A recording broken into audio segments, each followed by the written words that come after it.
Hello guys, in this quick video I'm going to show you how to fix bad video quality on Instagram after upload. This can also affect photos too. Here's how to fix it. Open your Instagram app, navigate to your profile. Now click on the three lines at the top right corner. You have to scroll down and look for media quality. Here you're going to see the second option that says upload at highest quality. Always upload the highest quality photos and videos, even if upload takes longer. So make sure you turn this on. If this is off, it will automatically adjust the upload quality to fit network conditions.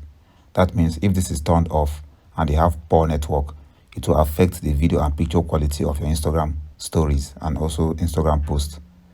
So make sure you turn this option on if you want to upload the best quality at all time. So that's how you fix this issue. That's all for this video. See you guys in the next one.